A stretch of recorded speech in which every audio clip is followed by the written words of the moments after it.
Second part of a series on the battle is the Lord's.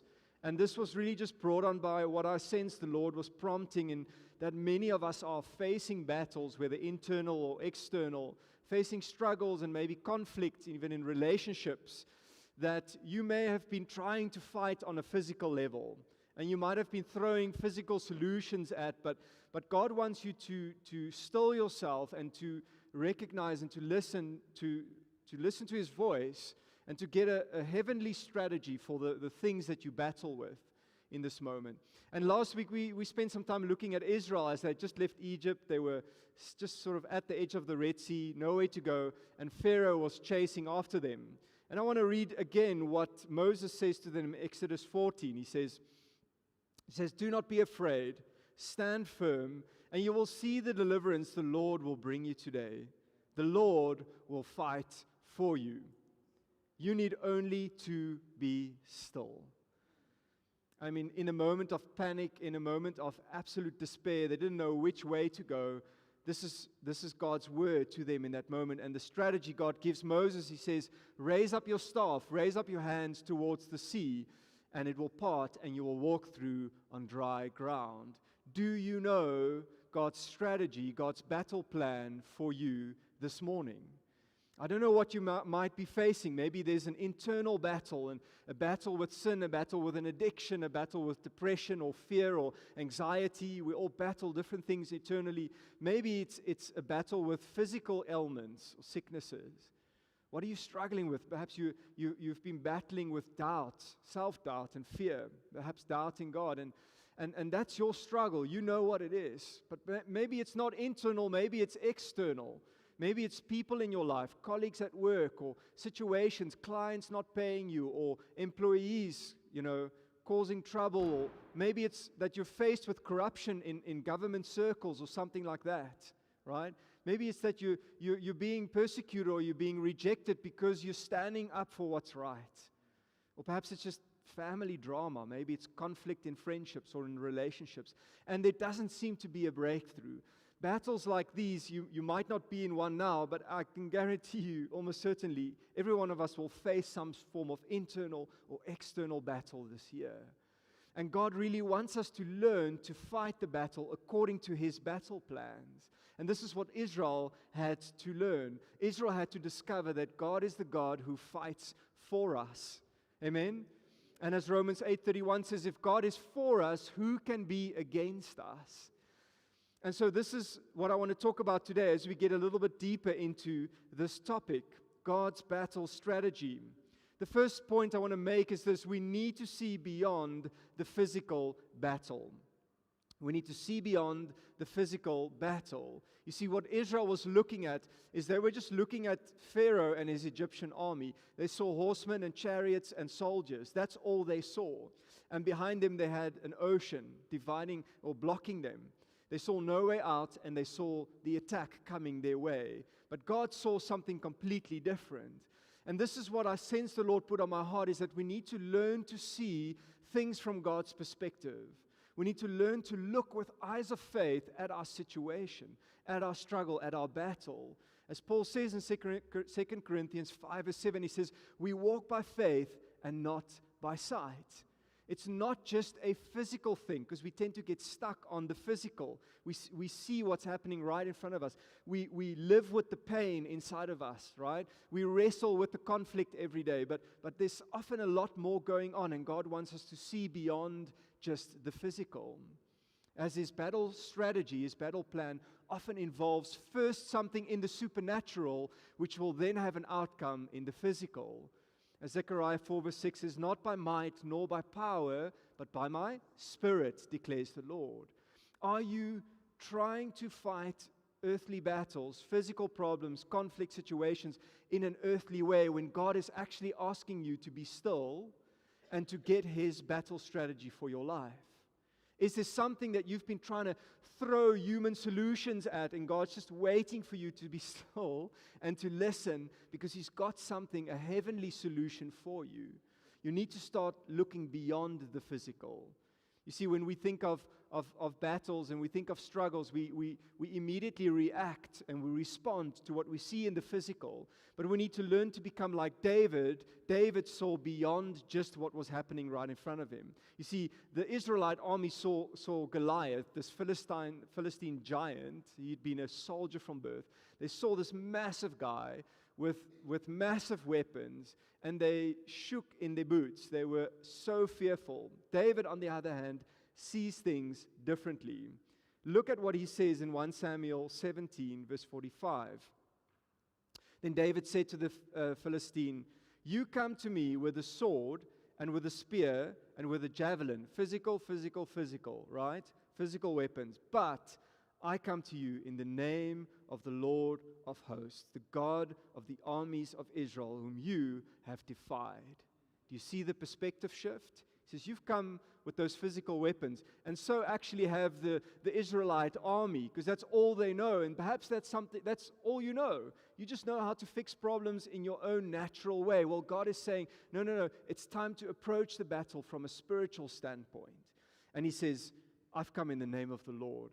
I stand with a God behind me He is the God who fights for me. He is the God of the battle. What perspective have you taken of your situation? And perhaps this is preparation for you for what's to come in this year. There may be things lying ahead that you don't know yet. Struggles, and I really don't want to speak that over anybody, but life happens. And there may be things that you might react in the flesh, you might react in the natural, and God is saying, no. You need to have a different perspective of what is going on. You need to see with eyes of faith. There's often a lot more going on than we realize. Israel and America, now present day, have just recently again launched a barrage of attacks on Iran, and they have reciprocated that. The Middle East is once again in full-out war, and people are dying, and massive weapons are being used in the process. And we see the physical war. We read the reports, we see the videos online of this happening. But we need to realize that there is much more going on in the spiritual realm than just in the physical. We sometimes forget that. And that is not only true for what we see in Israel, right? That's not only true for the conflict, global conflict that we see. But in fact, there are a lot of situations in our lives, and often recurring struggles and often recurring battles have a spiritual origin. Please understand that I'm not advocating for fighting demons behind every bush, because you do get Christians that feel like they're just always fighting Satan and the devil, okay? That's not what I'm referring to, because there are just natural things that happen, and there is the brokenness and the fallenness of mankind, right? When I drive and I get a flat tire and I get out, I don't rebuke Satan for my flat tire, okay? I take the tire off, I go to the repair shop, I have it fixed, okay? Because there was a nail in the road. And I have Darby and his team look at it, right? That's just a natural something that happens, okay? So please understand, it's not necessary that Satan is behind every single opposition or thing that goes wrong. But I am saying that often that is the case. And what God is saying is you need to discern. You need to discern what is really going on, what is really happening. And you see what we tend to do when we don't discern, when we don't look at something the way God does, is we jump to natural solutions. We go to human opinions. We find another doctor with another opinion. We go to our podcasts or our people or whoever we have connections with, and we find solutions on a natural level. But here's another point to write down. Natural battle plans produce limited results. And that's maybe what makes it sometimes so deceptive, is that we sometimes find that there's temporary relief, or there's a temporary breakthrough, or something gets fixed momentarily, but then the problem just comes back the next day. And so you've got to come to God, be still before God, as Israel was, and discern His battle plan, and see things from His perspective. Because He's got something for you that is better than a natural solution. You see, because the Bible is clear that we don't fight, the battles we fight, we don't just fight on a natural level. Paul says this, 2 Corinthians 10, he says, For though we walk in the flesh, or in the natural, we're not waging war according to the flesh. For the weapons of our warfare are not of the flesh, but have divine power to destroy strongholds. So there's something divine about the weaponry and the warfare strategy that God has for us, which transcends the physical realm, which transcends the natural that we see. But if we've become so accustomed to using natural solutions, we might forget this. We might forget that we're in a spiritual battle. Are you employing the spiritual weapons that God has given you? And are you walking in and fighting along with the strategies that God has given you? Here's another point, if you're taking notes. God's strategy with God's weapons leads to victory. Amen? God's strategy with God's weaponry leads to victory. I remember just long ago when I was still young and I was at school, in high school, I was baptized with the Holy Spirit, and I was able to pray in tongues. And I discovered that there's a spiritual power that is released when you pray in tongues in a moment. And I was in Point High School in Mossel Bay, which doesn't have the best reputation. So whenever I say I was in Point, people always giggle at me because it's just not known to be such a great school. They're like, "Oh, the gangster school." I'm like, "Yeah, that one." And but fights would often break out in the school. So I remember that clearly. There wouldn't be hardly a week went by when there wasn't some fight. And so I was sort of just in break time, I rounded a corner and I came across a group of guys, and they weren't drawing blood yet, but they were getting really serious, and tempers were flaring. And the school didn't help because they would get around and go, "Fight, fight, fight." You know how they do that? And I'm like, "Guys, this is not how we solve problems in our world." But they were there. They were like cheering it on. And in a moment, I just sensed to pray in the Spirit. And so I started praying in the Spirit. And I was standing nearby. And I didn't really know what was happening, why the Lord was telling me to do that. But I just did that. It became automatic. And in a moment, I could just sense something diffuse where there was evil and there was conflict and there was hatred. I just sensed something break, something shift. Something diffused the situation. And it wasn't me. I'm not special. It was just the Holy Spirit coming in His way to do what only He can do on a spiritual level, right? And the result was in the natural. There was peace. There was clarity. There was calm. And so the whole thing just diffused. What are you trying to fight? What battle are you waging war in? And you're using natural weapons when God says, no. You need to fight on a spiritual level. Sometimes things and circumstances, even seemingly innocent, even seemingly not that big of a deal, can really be influenced by the spiritual hindrances and bondages and things in our lives that we don't even realize, we don't recognize. I remember clearly in Riversdale, our previous church, where we served for 9 years, we often had services that were very just religious and stiff and not nice. And it would hinder the worship. You could sense that it just wasn't moving. Something was just keeping things like really stiff. And it would make it hard to preach. It would even feel intimidating to preach to some people. And we would try and lighten the thing up by sort of just coming up with creative ways, creative solutions to bring a bit of joy and a bit of life into the services. And that would work, but only for a limited time. And the next Sunday, it would just be the same way again. Until somebody pointed a book out to me called Breaking Intimidation by John Bevere, which writes about a demonic spirit called the spirit of intimidation. And I started reading this book, and my eyes were opened to what was really going on in the room. And we started to pray, as we did every service. Before the service, we would pray in the prayer room, but this time, we rebuked the spirit of intimidation. And guess what happened? There was a lightness in the service. Suddenly, there was joy, there was gladness. Praise and worship was amazing. All of a sudden, preaching became easier. What happened? We had addressed the spiritual battle in the spiritual realm, and the result was a natural change in the atmosphere. We need to realize what's going on behind the layers of physical conflict and personal pain and struggle and resistance. We need to realize what's happening there. Not trying to find demons behind every bush, but discern and say, "God, what is really going on?" Daniel is a beautiful example of this. He got visions from God often, and then God would sometimes send angels to give him explanations about what was going on. And at one point he gets a very difficult vision, and he prays and he fasts for 3 weeks, waiting for an answer, right? He got on his knees and he started praying, and then God eventually sends an angel to him in Daniel 10. It says this, the angel said, "Don't be afraid, Daniel, since the first day you began to pray for understanding." Some of you need to realize and just pick up on that. From the first day you started praying for healing, from the first day you started praying for breakthrough, God heard you. Not on day 5, 6, 7, 8, 9, 10. From day 1, God hears your prayers. From the first day. But now look at what happens. And praying for understanding and to humble yourself before your God, your request has been heard in heaven. Somebody say amen.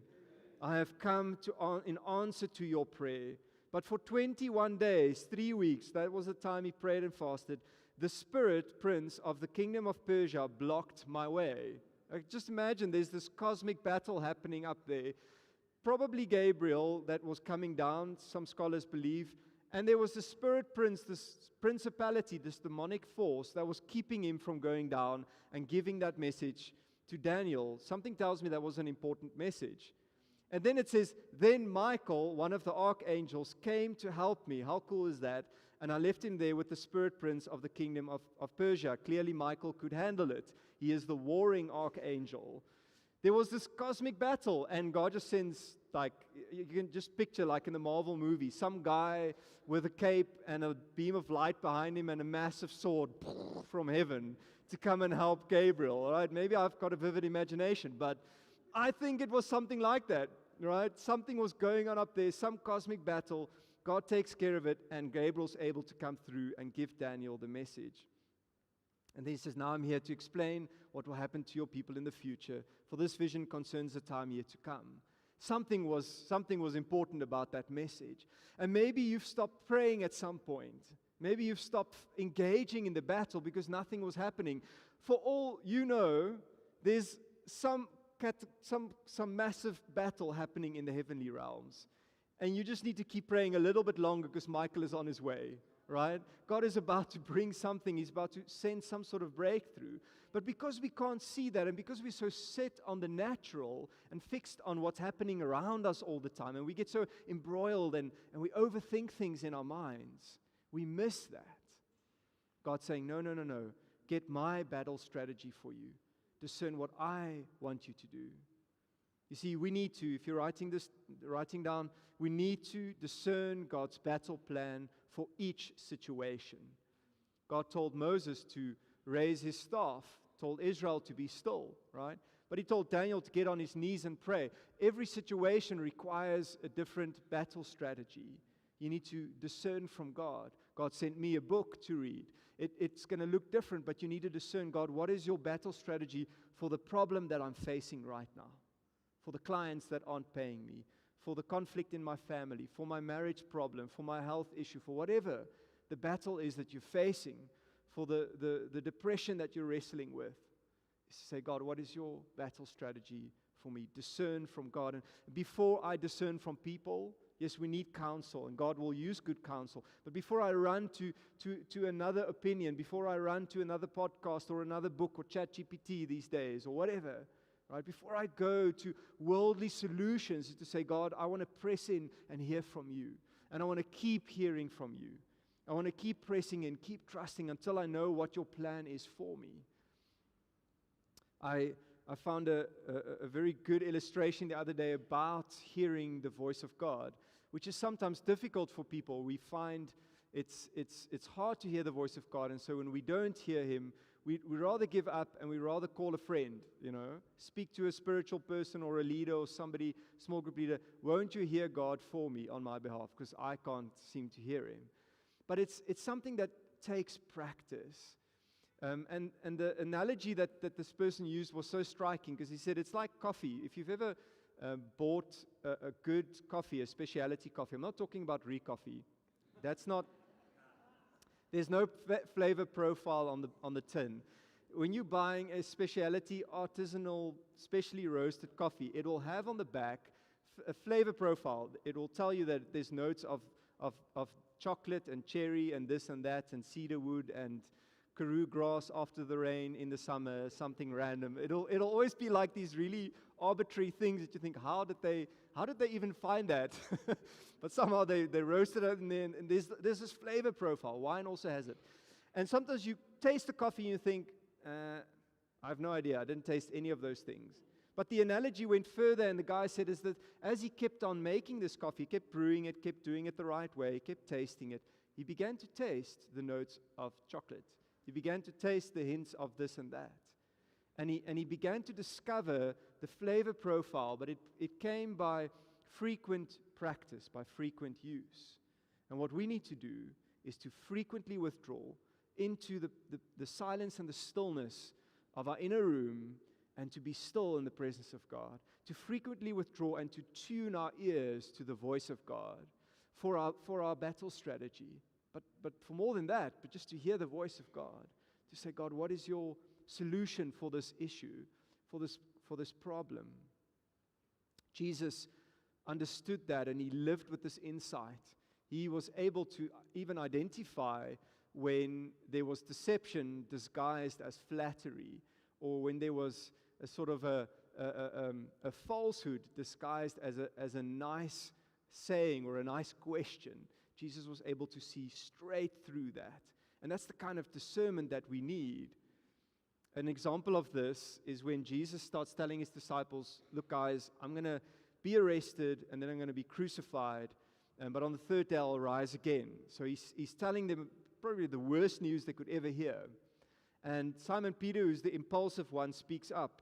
It says in Matthew 16, and Peter took him aside and began to rebuke him, saying, far be it from you, Lord, this shall never happen to you. But he turned and said to Peter, get behind me, Satan. You're a hindrance to me, for you're not setting your mind on the things of God, but on the things of man. Please don't go to your colleague that puts you off on Monday. Get behind me, Satan. Please don't do that. Okay, that's not literally something you want to do, because that'll not work out. This is Jesus, okay? And this is his close disciple. So I think that Peter would have probably been taken aback, probably surprised, probably shocked in the moment, but then might have realized, oh, I think I was just a mouthpiece for the devil himself. I imagine he would have repented after that. There was discernment involved where Jesus saw past this seemingly concerning disciple, right, who thought of Jesus' best interests, because you've got people in your life like that seem to be so concerned for you and seem to have your best interest at heart, but it's actually just their falsehood and deception that they've disguised with that niceness. Be discerning, be sharp, be aware, right? The loan shark in town is just concerned for your well-being. Here, have some money. But ultimately, they want you in bondage. They want you to be their slave. Sorry, that's just how it is. Sorry if you've got money with a loan shark, but that's the strategy behind it. See it for what it is. Discern it for what it is, right? When you've got conflict at work, look past the chit-chat and the backbiting and the gossip. Look through that and see where the enemy is at work, and fight the battle on that level. Not on the level that you're fighting at right now. Not another angry email, not another meeting, not another inquest or a panel or a report or a whatever. Because we all know we've got workplaces like that. Somebody say amen. I hope your workplace is not like that. But I've heard some stories in Graaff-Reinet. You see, there's so much more happening that we need to see. And I love this story, and I'll end with this. It's in 2 Kings 6, verse 15, as Elisha is surrounded by an enemy army that have come to capture him, because he's been giving information to the king of Israel that was giving them an advantage in the battle. And it says this, 2 Kings 6, verse 15, when the servant of the man of God, Elisha, rose early in the morning and went out, behold, an army with horses and chariots was all around the city. And the servant said, alas, my master, what shall we do? He said, do not be afraid, for those who are with us are more than those who are with them. I'm sure the servant would have thought, Master Elisha, it's just the two of us. We are surrounded by an army. I don't know if you can count or not, but this is not the odds are against us. And then it says this, then Elisha prayed and said, Lord, please open his eyes that he may see.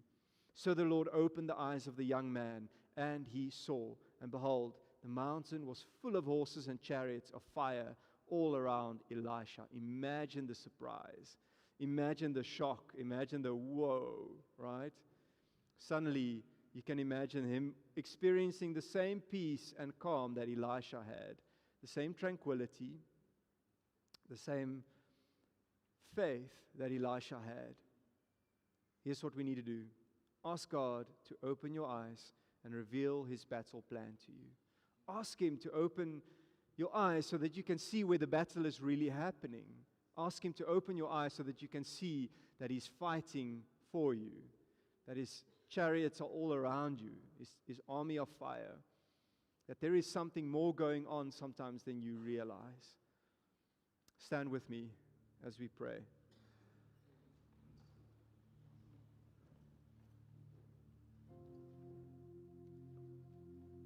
And just as you stand, take a minute to close your eyes and fix your thoughts on God's battle strategy for a moment. Fix your thoughts and fix your heart on what he's saying to you. Not what people are saying, not even the sermon, but what he is saying. That's what matters. What is he telling you to do? Where are you fighting in the natural, where he's saying, no, you need to get on your knees and fight in the Spirit?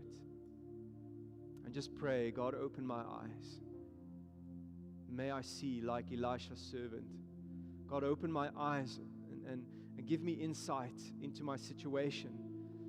God, open my eyes and give me discernment to see past the chaos, past the pain, beyond the frustration, to see beyond what's going on right now. And open my ears to hear your voice, to discern your voice, to know what your battle strategy is for me. Would you ask God for that this morning? God, all over this place, I pray, would you come by your Holy Spirit and unblock our ears, Father God. Declutter our hearts, Lord God. Unblock the chaos and the busyness, Lord God. Clear away the clutter, Lord God, so that we would discern carefully. We would hear clearly, Lord God.